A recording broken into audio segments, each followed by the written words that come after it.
Hello, everyone. Welcome to this Speaker's Corner virtual masterclass, Managing Our Mental Health this winter. Now, this is the 10th of these virtual showcase events, which are designed to demonstrate how the power of the spoken word can be delivered by virtual platform in these strange times that we live in.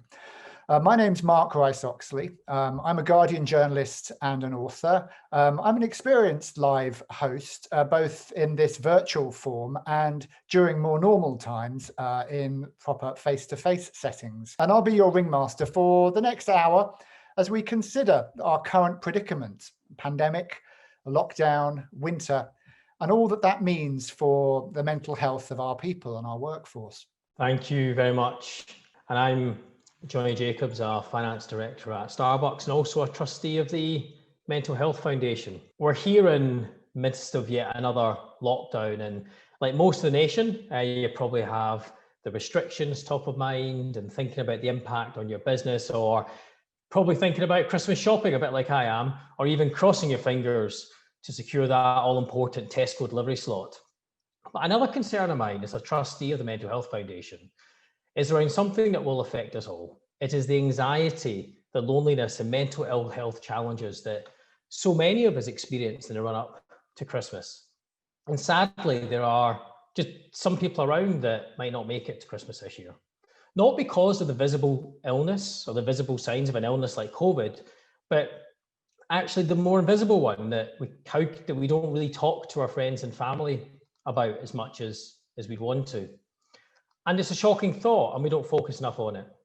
And for the last 10 months, we've talked about COVID constantly, a disease that in 2020 has taken the lives of over 1 million people across the world. But if I told you that a similar number of people die each year from a mental illness that leads to suicide, how does that make us feel? And it does. Each year, 800,000 people will take their own life. And it is so sad. And the difference between the two, of course, is that we've got clearer guidance on how to prevent those 800,000 deaths. So let me tell you why I think it's important for organisations to focus on this and for business to focus on this. Go into your pocket and see if you have a £1 coin. And if I offered you the opportunity to replace that £1 coin with £9, would you take it? Well, I'm guessing that you bite my hand off for it. All right, let's be a little bit more realistic. What about if I replace the £1 with £6 or even £4? I bet you're still keen to do the deal. Well, as a finance director, you can imagine that return on investment certainly appeals to me. Well, Deloitte believe that in the UK, for every £1 you invest, you get 9 back. And that's the ROI of investing in mental health prevention.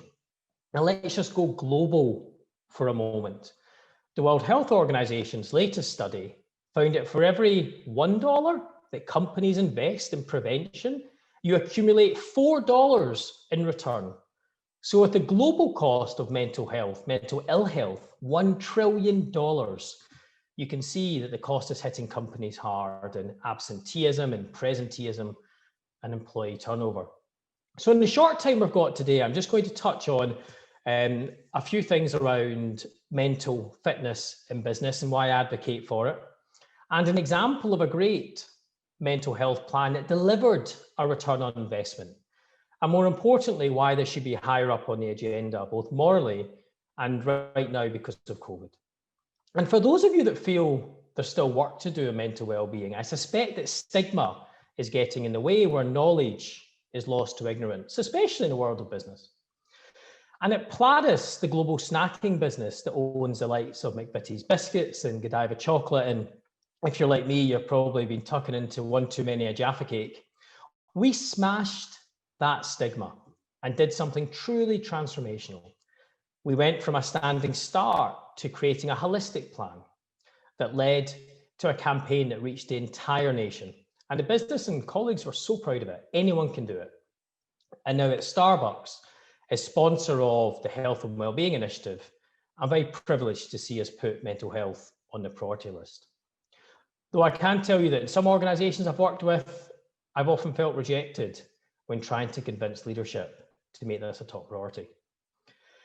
And it's fair to say that it's not the first time I've felt rejected. You know, growing up, I felt quite physically and psychologically different as a kid growing up in a working class family in small flat in Glasgow. And those feelings of feeling different became all too familiar. And mental health was just something that I was surrounded by. I could feel other people's challenges, depression, anxiety, loneliness, and I can feel the effects it had on me growing up. And suddenly in my early teens, I was thrust into a position of feeling like I was bringing myself up alone. And a dark shadow really did start to grow. And there was no one around for me to say, let's talk. And I got to the lowest places, and I would fear I'd have nothing. I feared that one day I'd be living without a family under a bridge in Glasgow and what to do. But being good with money and numbers, I thought I should be an accountant, no idea why, just, you know, first person in my family to go to university and off I went. But I didn't enjoy it. I was focused too much on results, and then people started talking about internships and I kept getting rejected for that. And then I feared about living under that bridge again. And so you can imagine how fortunate I feel to have worked for some incredible international businesses and feel very grateful to be here today. And it was only a few years ago, back in 2017, when I was awarded the Young Chartered Accountant of the Year, that I really started to question my sense of purpose. And I'm sure that winning an award like that is something that everyone wants to shout about at a party. But, you know, obviously I felt really humbled.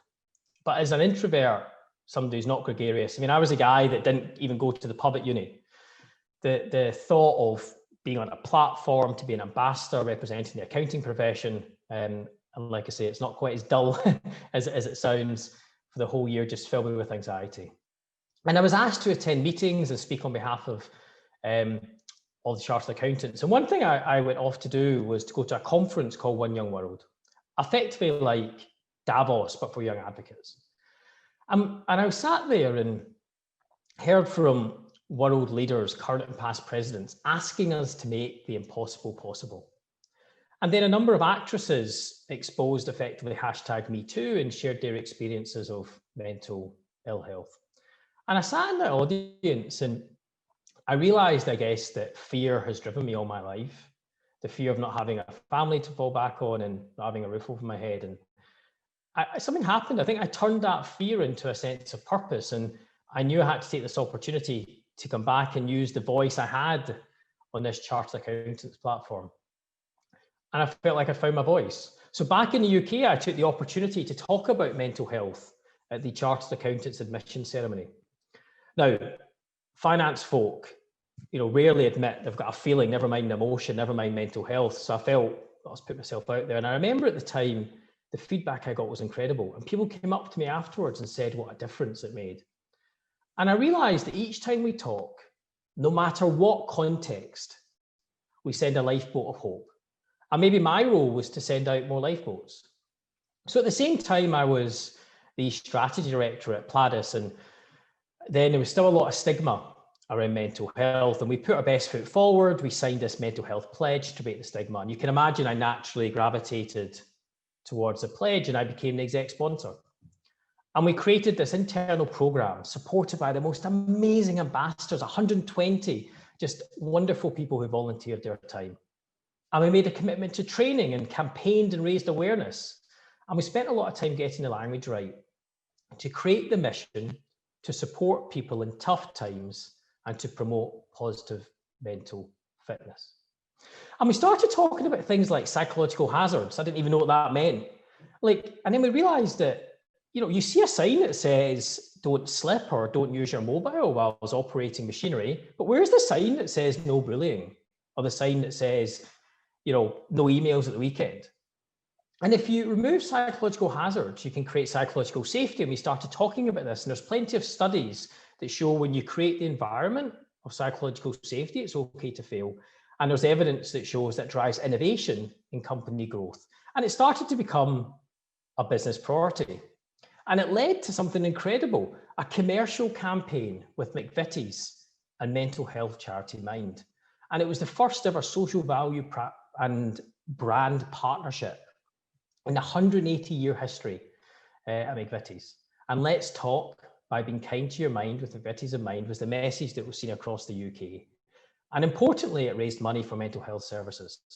And for those more commercial out there, it sold the highest amount of digestives in some of the major grocers. And it came with a lot of pushback, but we had the business case to back it up.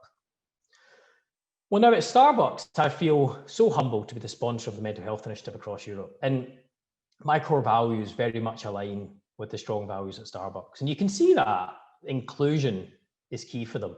The What's My Aim campaign, supporting transgender community, is a great example of breaking stigma in a powerful way.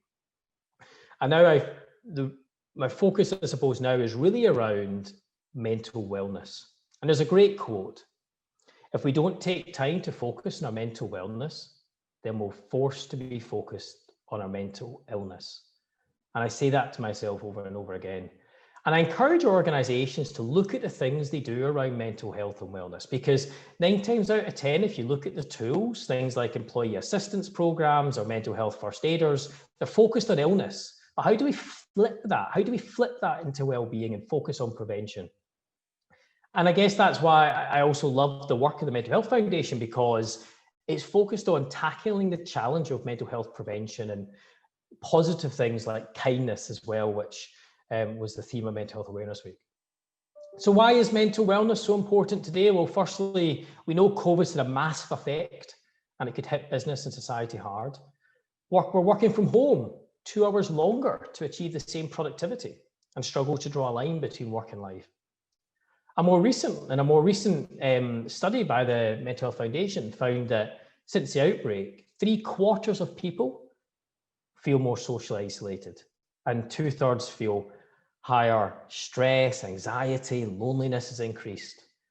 And financial security is a key determinant of our mental health. And sadly, the impact of COVID is going to hurt the lower paid jobs and those financially less secure more.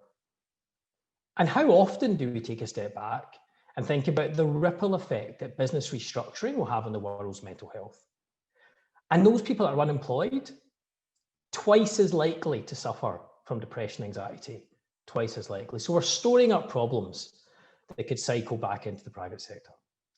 So bringing us to a close, for me, I feel like I've had an incredible opportunity to, I suppose, turn my fear into finding a sense of purpose, and it helps my own mental well-being. But I still do fear for all the young people out there, everyone for that matter. And maybe there's somebody out there they might want to say, let's talk to. And maybe that will happen. And on the business, front of mind, I say support with kindness. And maybe the business's mental health might also improve. Mental health is indeed the issue of our generation. And if you don't believe any of that, just focus on the £4 you'll get back for the £1 that you gave me at the start. Really appreciate you listening. Thank you. Thanks very much, Jonny. It's always great to hear personal stories from sort of fellow travelers, and also good to hear for the concrete kind of things that businesses are doing for their people. As I was about to say before, I was so rudely cut off by my domestic Wi-Fi. I often feel that if everybody who had the same support from their employer that I had from mine when I was going through a particularly difficult spell of depressive illness, then we'd have much less of a problem with this, because it really is that security and that support that an employer can give that can make the difference to people when they are experiencing mental distress. Just before I introduce our second speaker, just to remind people, there is this Q&A button. I don't know if Dan pointed it out to you, but you please are encouraged to send your questions to the panelists via the Q&A button, and we will have time to answer as many as we can in our discussion at the end. So now on to our second speaker today, Dr. Sabina Brennan. Sabina is a chartered psychologist, a neuroscientist, and the author of the international bestseller, 100 Days to a Younger Brain. Sabina, welcome to the session. Thank you very much for having me. Well, I prepared the most wonderful slides that had me in them and everything, but when you know it, Prezi has gone down, so I'm just going to speak. You're stuck with my face for the whole talk, but here goes. Look, you hold inside your head the most complex structure in the known universe. And I would hazard a guess that you are not maximizing its potential. I reckon that the most underused resource on the planet is the human brain. And I am on a mission to help you to unleash that superpower. So I'm going to just give you a few tips that are particularly relevant during COVID. I'm also going to talk very briefly about a couple of really cool things about the human brain. And then I'm going to end with my favorite tip of all. So, first of all, though, I want to talk to you about your dental health. I would hazard a guess that most of you have a daily dental health habit. You've probably had it since you were about 3 years of age, and you brush your teeth every morning and you brush them again in the evening time. And I would also hazard a guess that very few of you have a daily brain health habit. Now, how crazy is that? I mean, don't get me wrong, dental health is super important because you need your teeth to eat, to speak, and to smile, all things that are really important for your mental health and your brain health. But you need your brain for everything. There isn't one thing that you can do without your brain. So brain health matters. Now, your brain is constantly changing, and it's your behaviors, and remember, thinking is a behavior, your experiences, and your lifestyle that shape your brain. What you do, and actually just as importantly, what you don't do, influences how resilient your brain can be in the face of challenge. And challenge takes many forms. It can be the stress we're experiencing now. It can also be aging or injury or disease, including diseases like COVID-19. Now, I like to think of adopting a brain healthy lifestyle as investing in brain capital that not only optimizes your brain performance in the here and now, but also allows you to build reserves that you can cash in at some point in the future to cope with or compensate for challenge, including diseases like dementia. Now, just for a minute, before I tell you something else really cool about the brain, would like you to think about the human brain. And I'm pretty sure when you think about the human brain, you will think about that horrible, crinkly, stodgy mass that you're used to seeing. And the brain only looks like that because it has been preserved in formaldehyde. Your brain actually is the most thriving, exciting, living organ. It's got 86 billion brain cells. I had some beautiful images to show you. Just Google brainbow and you will find amazing images of your 86 billion brain cells. Each of those, there's trillions of connections. And just as you're sitting here, they are communicating with each other and with the rest of your body using electrical and chemical signals. So that's the way you need to think about your brain, as this really, really exciting, powerful organ. Now, your brain also has what we call neuroplasticity. And that's just kind of a fancy word for saying that it's adaptable, it's flexible, it can change. It has the capacity to reroute neurons and reconfigure and even grow new connections. And the more brain connections you have, actually, the better for your brain health. Now, your brain is also resilient. And we know this from a repeated observation by multiple clinicians that some people are more resilient to brain injury or brain disease than others. So, for example, two individuals could sustain a stroke of the same magnitude, and one of them, and in the same part of their brain, and one of them can have severe impairment and require rehabilitation, and the other has minimal impairment. Now, that's because that we say that individual is resilient. We call that resilience reserve. That's the area of research that I work in.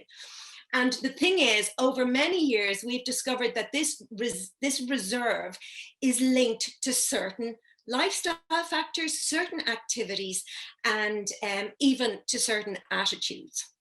So I have a whole grid. I'm happy to share it on social media or whatever afterwards.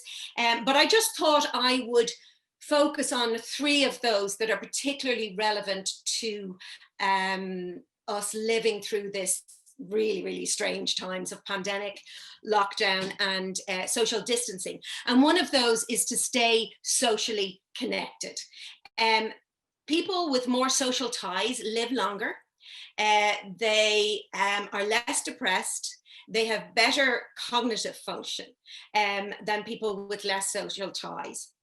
Now, what we would say about social isolation is that it is as detrimental to your health as obesity or smoking. And there's lots of different ways in which that occurs. One of the ways that happens is that when we're socially isolated, as a lot of us learned during first lockdown, we can engage in unhealthy behaviors. We can drink alcohol to excess to cope. We don't have a support group beside help us stay on the straight and narrow. And we maybe lack the motivation to kind of eat healthily because we're not going out and socializing with people. But also, there's another factor another way in which social isolation impacts on our mental health as well as our brain health. And you have to understand that we are social creatures, and humans don't do well in isolation. We have survived and evolved as a species because we're part of a social group. So your brain, if you are isolated and lonely, your brain goes into this high alert mode, this self-preservation mode. Your amygdala, which is a part of your brain that's involved in the fear response, really becomes ramped up. You start to see threats where there's none. You also will have terrible difficulty getting into deep, helpful sleep because you're on alert. Also, if you become chronically lonely, what will happen is you will lose your capacity for empathy, and you will also lose some of your social skills. Now, often when people look at somebody who's been socially isolated or whatever, they might say, no wonder they're on their own, they're really odd.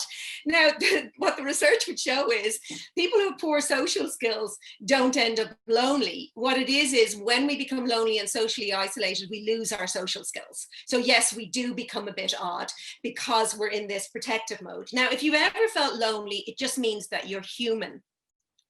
Loneliness is what we call an aversive signal.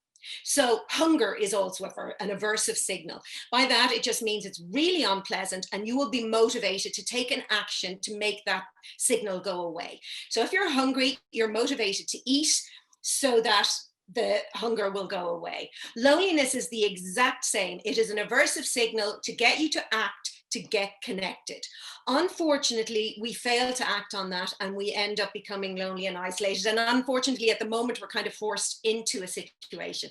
So what I would say to employers, employees, teams, is that actually we have to make a very special effort. Modern society encourages isolation and loneliness. We measure success by how big a box we can isolate ourselves in.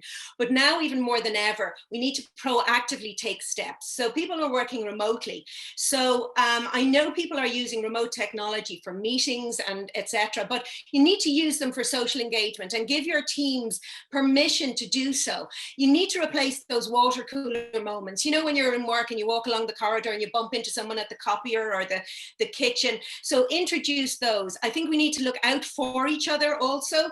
Check in with people, listen to what people are really saying. And if you do feel lonely or are struggling, ask for help.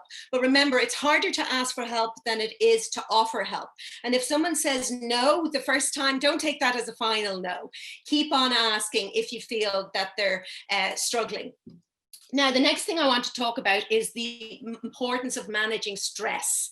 We're all experiencing stress. Stress in and of itself is not a bad thing. You need stress to rise to the challenges of life, you know, to create neuroplasticity in your brain even. But when stress becomes problematic is when it's poorly managed and it becomes chronic. And it actually changes the structure and the functioning of your brain, and particularly in the areas of your brain involved in learning and memory. It also dampens down neuroplasticity in your frontal lobes and ramps it up in your amygdala. So normally when you have a stressor, a threat, an acute stressor, the information comes in and goes rapidly via a short route to your amygdala, so you can jump out of the way or turn and face that threat. And then there's a slower route where it comes to your frontal lobes, the thinking part of your brain, and that can assess the whole situation and decide whether you need to be stressed or not. It can bring that rational thought to it. Unfortunately, when you become chronically stressed, this part of your brain starts to shrink and your amygdala starts to increase in size and override this part in a sense. And you move from slow reflective acting to reflexive acting, which really is not good for your brain.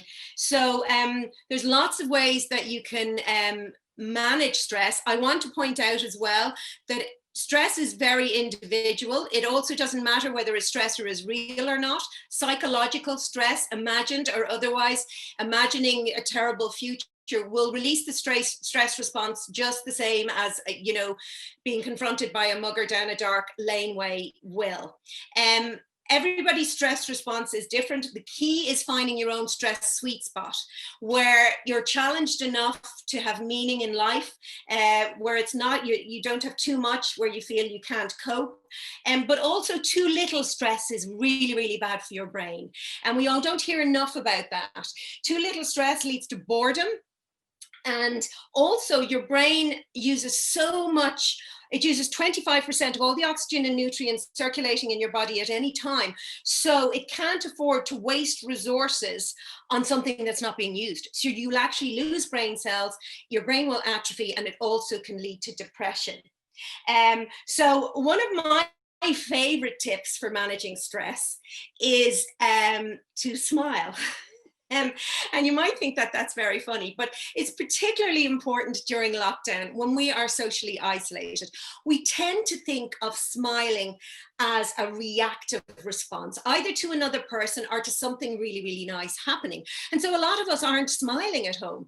But the fact of the matter is, smiling actually boosts the birth of brain cells. It encourages neuroplasticity.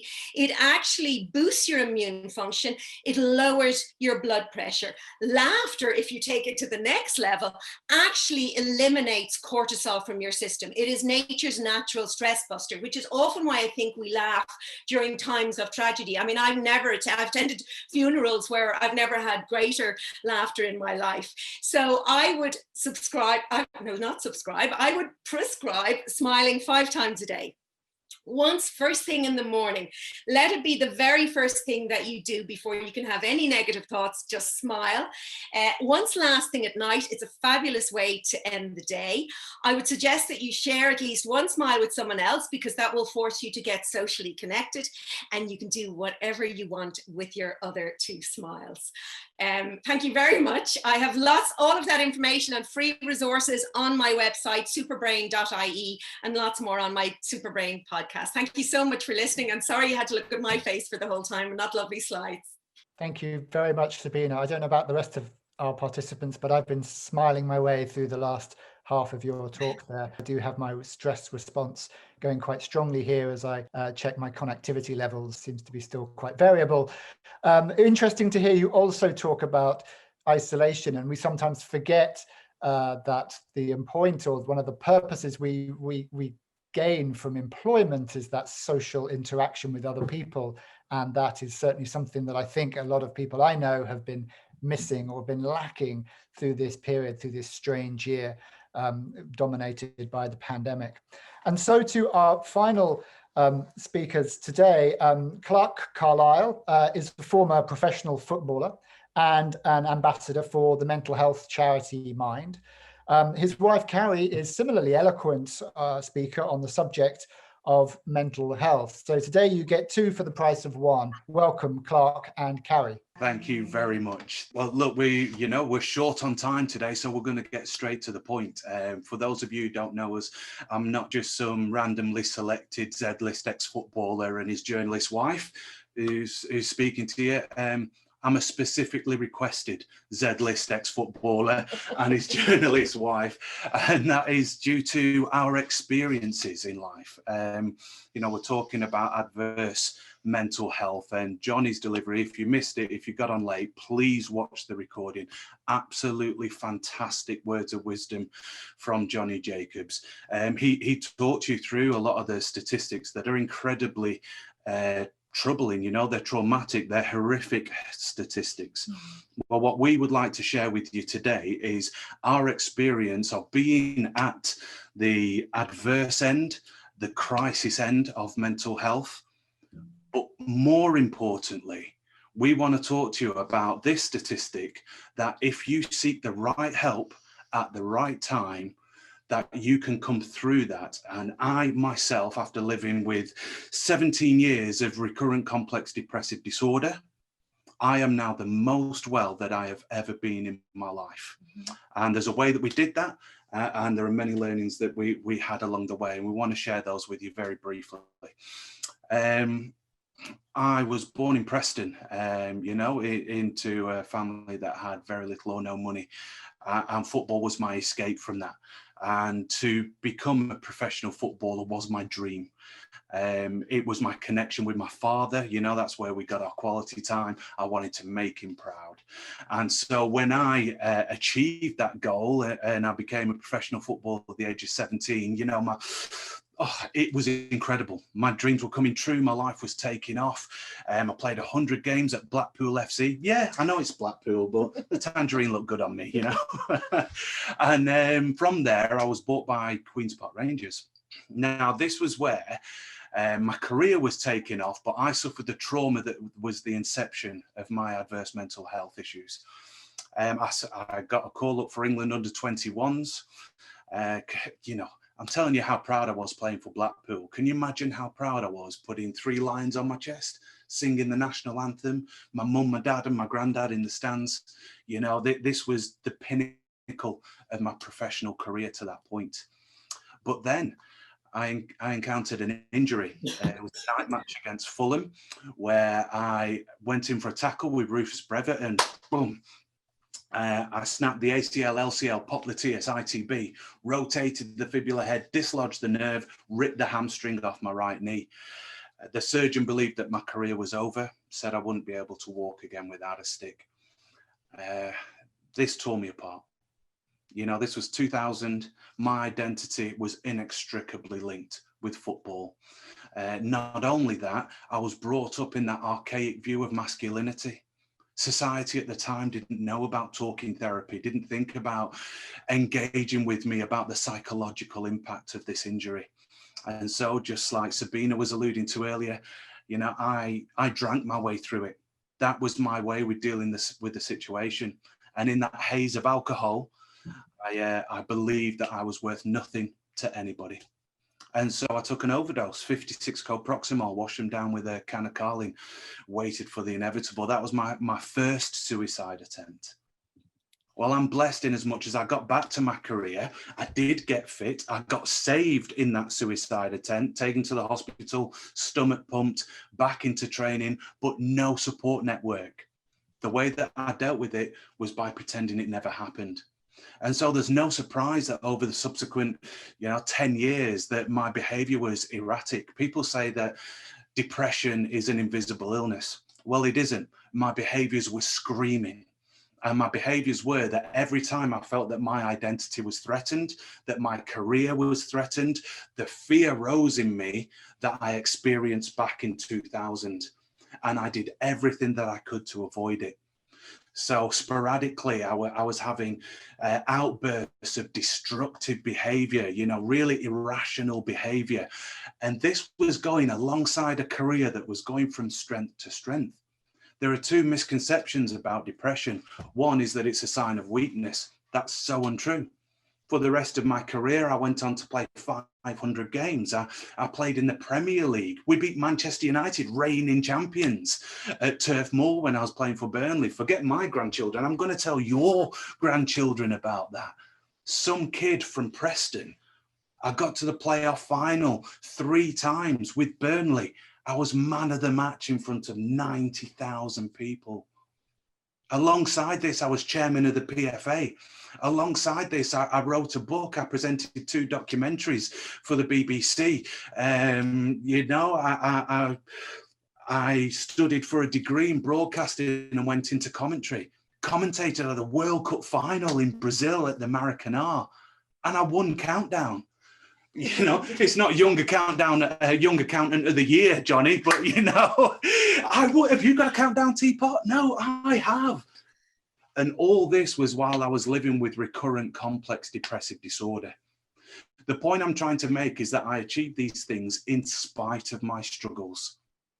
Now, after 3 years and my last active suicide attempt in 2017, I've engaged with the right support. I've engaged with professional help. I've taken my medication. I've engaged in intensive talking therapy, cognitive analytical therapy it was for me. And I've got the right loving support network around me that have seen me come out of that situation. If I'd have had these things in 2000, I don't care to imagine what I could have achieved.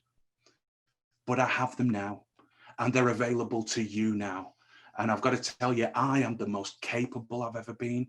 I'm the most well that I've ever been. And despite this global pandemic and lockdown, I've made the most progress on my journey in these last 6 months. That's available to you too. So before my wife tells you about her experience of that journey, I just want to say to you, my 2 takeaways. If any of those thoughts resonate with you, that you know, you put your game face on for people, but behind there you think, oh, if you only knew what I was thinking. If you're going to work and you have that fraudulent charlatan complex that, oh, I'm going to get caught out today. If you think that things are chipping away at your identity and you're not sure how to resolve it, take action now. You don't have to be like me. You don't have to tell everybody, but it's imperative that you tell somebody. The other message I want you to hear, if that's not you, but somebody gives you the privilege of sharing with you their trusted information, do you know what to do with that information? We're beyond the notion that it's good to talk. Now we need to be confident and competent with what people talk to us about. Do you know the right places to signpost people? Do you understand that it's not your responsibility to fix them? It's your responsibility to take them by the hand to the support systems that will fix them. And that person has to engage themselves. So thank you very much for listening. And this incredible woman is about to talk very, very fast. No, actually, I'm not even going to explain why I'm here. I'm going to show you. How many times do you think you've tried to kill yourself? 4. No. Okay, that's all right then. It's 5. And I can't give you any other explanation that can better describe why I'm here, because this illness, it warps your mind, it warps your perception. And this is from a non-expert and a non-expert. So much that Clarke has gaps in his memories. He has gaps in his experience. He will tell you the truth, and it is the truth as he sees it. And he has tried to take his life on 5 separate occasions. So I'm here to sort of bridge that gap. Also, I don't want to die. Ever would be great, but I don't want to die. And I certainly have never thought about killing myself. There is a chasm of misunderstanding there. I know my husband. I know his signals. I know his symptoms. I know his language, and I can give you a few of those that are generic, that many people experience. But there is this chasm of misunderstanding between someone who is so afraid to die and someone who's tried to take their own life on 5 occasions. And we have to bridge that. We have to bridge that with talking. We have to bridge that with honesty. We have to bridge that with bravery and vulnerability and sharing. We overshare. You don't have to do that, but it's true. We have learned so many things, and probably one of the most important things that we've learned is that silence is the oxygen that suicidal thoughts need to turn into a fire. They need it. And you have to go against every single instinct. And Clarke hasn't. We sit here as people who haven't done this properly. We don't sit here as experts. I sit here as someone whose introduction to suicide and mental health awareness was a suicide note from my husband when I was 5 months pregnant. And words are all I have, and I can't even describe to you how saturated in regret I was when I thought that my husband was dead. Have you ever had the worst day of your life and the best day of your life be the same day? Because that's a day. That's a day, I'm telling you. I was so convinced he was going to die. I was so convinced he was dead. And it just goes to show that your facts, they're not concrete, they're just opinions. We have come a very, very, very long way. And actually 100 million people have come with us in the past 3 years, because that's how many people have downloaded these little interviews we give. Isn't that crazy? It's amazing. Oh my goodness. We do it in real time, and we just say what we know. When Clarke started to get better, and he did very much start to get better, I started to decline. Now, I don't have a mental illness, so why was I experiencing anxiety attacks? Why was I so sure there was this gossamer thin line between disaster and where I was stood? It was a fact that Clarke was going to die. It was an absolute fact. So I went to see my GP. He was about 108 years old. He was like Mr. Burns off The Simpsons, and he was such a sweetheart. He said, "You don't have a mental illness, Mrs. Carlisle." I was like, "Obviously, I know that. Hello." He said, "But you have experienced trauma. And I bet it's not your first one because it's affected you quite badly." And he was right. I nearly died in my 20s from a virus. And I had to learn how to walk again. And I saw the world as a really scary place, and I never got help for it. And from then I really realised, and he said this thing that stuck with me forever, which is so important for 2020, or every single one of us experienced 2 or 3 big traumas in our life, totally subjective to us.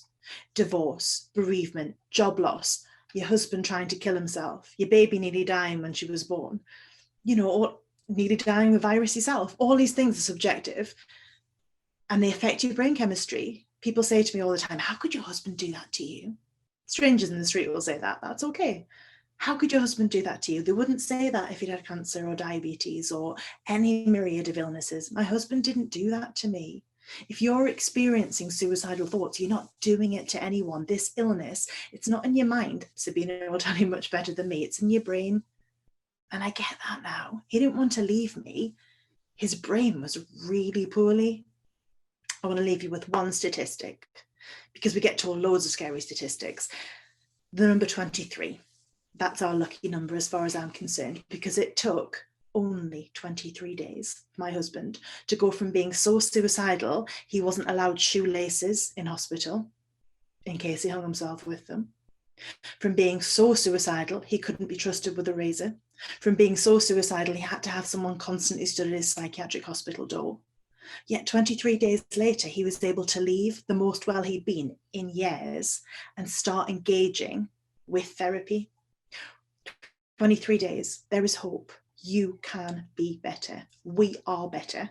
Also, I want to point out that no matter how many people we talk to, my husband, I had to sit him down and say to him at the beginning of lockdown, "You're not feeling well, get your butt on the phone to a therapist." So really, we are still learning, and that's why he's made this progress. We don't know everything, we just know some things, and we're eager to know more.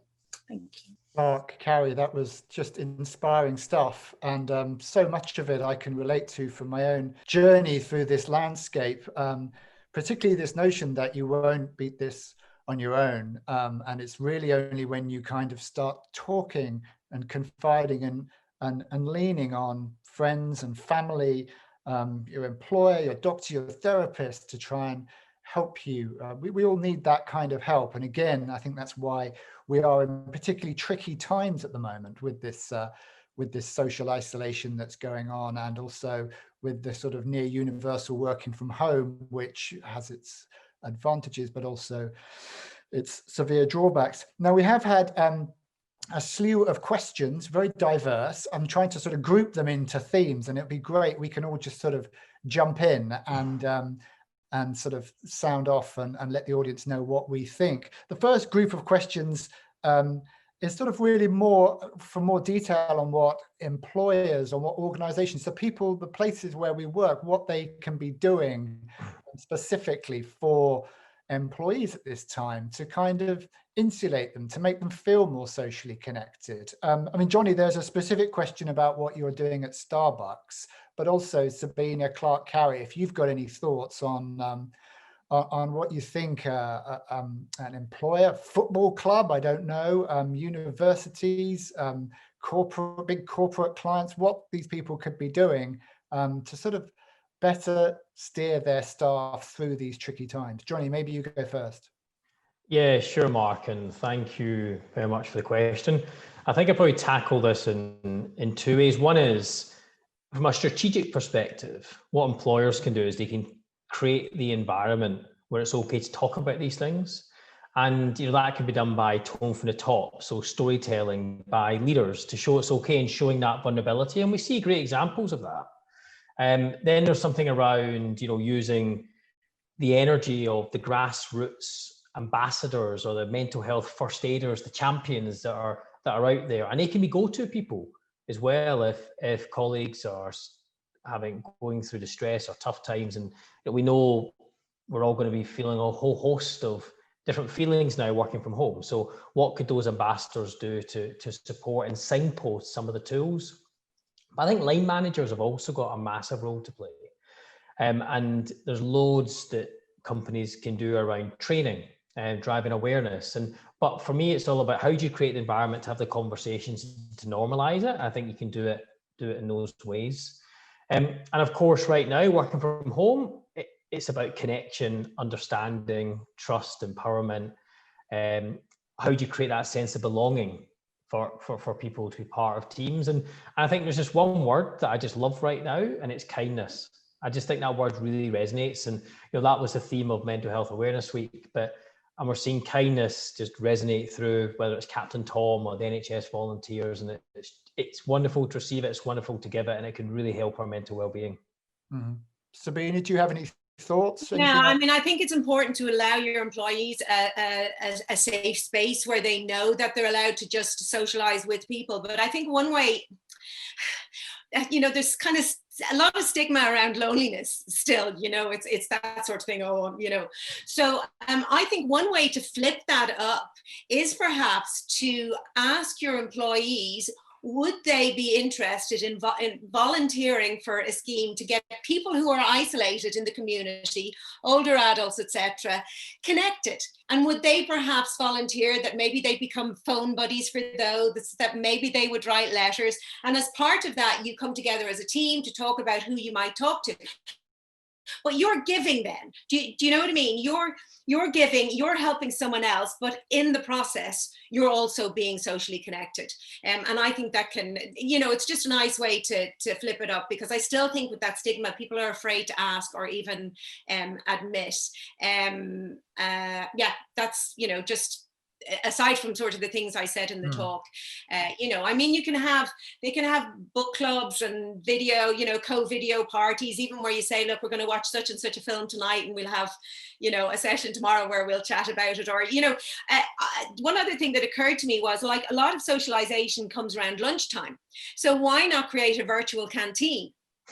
You say, here's our company virtual canteen, everybody's welcome to join, bring your lunch, your sandwich, and just we can have chats. It really is just, we're all rethinking how we do everything. So I often say to people as well, when I'm talking to them, make an appointment with yourself and take some time out to find out, what am I missing most about work? Social connection could be the thing. What is it about my job that gives me the buzz? Know yourself about that. Now think about, how can I make that happen in this new world? So, and if that's connection is that thing, just think outside the box. We're solving loads of problems, kind of that way.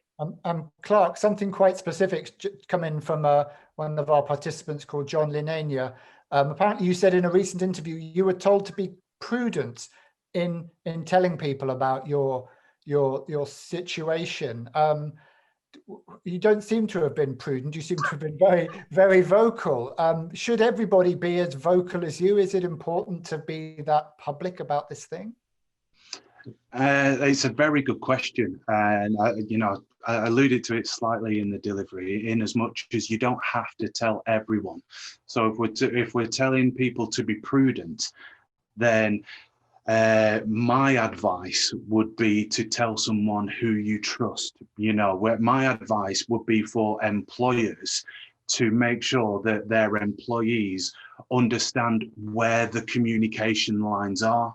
Because in this scenario, we can't forget that we are in professional workplaces.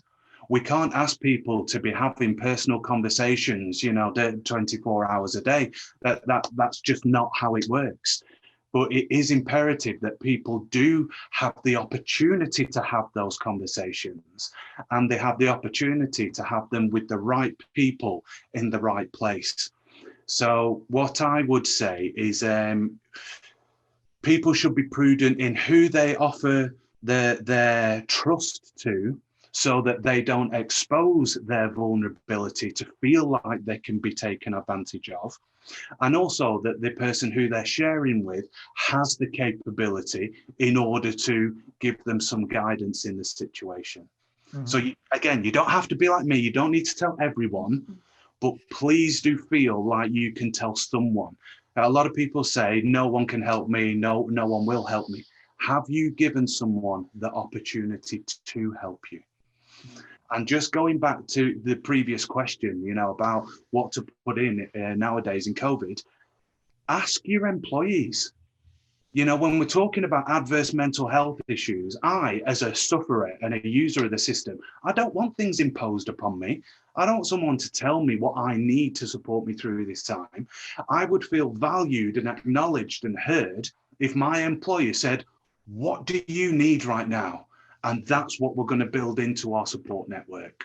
Very, very good point, Clarke. 5 minutes to go. I want to just move to another cluster of questions, which is about, for all of us, really, the things that work, the things that help us to maintain good mental health. Sabina, a couple of specific questions to you. Do breathing techniques help? Have you got any tips for helping people get to sleep? Any tricks of the trade on those lines? Tons of them, but we only have a few minutes and I don't want to kind of overrun. Yes, breathing can help. Really what's the best help is being present in the moment. If meditation works for you and breathing, is a meditation exercise, that's absolutely perfectly well. But being in the moment, finding something that you love where you don't notice time passing by, that is a form of meditation. And that is one of the best things for your mental health, being present. Because where our mental health goes offline is when we spend too much time in the past or too much time in the future. Being present in the moment, breathing can help with that. And then with regard to sleep, regularity. Bed at the same time and get up at the same time every single day. Your brain needs that. Manage your exposure to light. You got to get out in daylight at least for an hour of day. You got to dim your lights in the evening because electricity is really fooling our brain. And you got to switch off those blue light emitting devices for at least an hour before bed. They're just a couple of tips on sleep. But there's loads more. I have a whole episode on my podcast about it if people want. Fantastic. Have you got anything that you use, any tricks, any techniques that you use to keep yourself well? Yeah, well, the big thing for me, actually, I really love playing tennis. And for me, when I play tennis, I feel like I get into this zone, like this kind of moment of calm. It's like my own form of mindfulness, as kind of weird as that might sound. So I'm actually struggling a little bit right now because I can't play. But the other big thing I focus on is sleep. I call it my fundamentals. If I try and sleep well, I drink well, I don't really drink alcohol. If I eat well, I get all those things right. It gives me a more solid base. And Clarke and Carrie, what are your kind of takeaways for people here? What keeps you well? I needed two things for me. First of all, that being present that Sabina talks, I was terrible at that. I struggled to be in the moment. So now I initially forced myself 10 p.m. every night, Classic FM, Margarita Taylor, relaxing classic, sit there and smoke a pipe. Not a crack pipe, just a bit of cherry tobacco, and that allowed me to be in the moment. The family knew that was my 15 minutes for me. The brilliant thing now is that I don't need it every night, but I and my family know that it's there for me and I will take it as and when I need it. The other thing, similar to Jonny, I love playing golf. That puts me in the moment. It gives me a bit of physical activity. It gives me fresh air, takes me away from my phone. They're the two things that I use. And just like Jonny said, it's important to have more than one, because when one is taken away, you're left lacking, and that can have a detrimental effect. I have to be really honest here. 2020 has been the trauma that my JB was talking about when he said we all experience 2 or 3 traumas. 2020 could have been your first, could have been your second, could have been your third. We've all experienced stress to the point where our brain chemistry has changed. We need therapy, we may even need drugs, and when those things kick in, then you can play as much golf as you want. There is no way I'd let him just do those 2 things, so I just want to point that out. Sure, that's fantastic. Thanks for that, Carrie. I got a feeling that the 5 of us with our guests here, we could talk about this for hours, but unfortunately we can't because time has just about run out. I want to thank you all for your speeches today. Plenty to take away, some inspiring stories, and it's really great to know that there are so many people like you working so hard to keep awareness high about this vital issue at such a critical time for us all. I hope the participants and the audience found the session useful. And if you like what you saw, do get in touch with Speakers Corner to talk about how our speakers might be able to help you at an event or a workshop in the near future. So please stay safe, everybody. Look after yourselves, give yourselves a big smile, and look forward to seeing you at a similar session in the near future. Good luck. Thank you.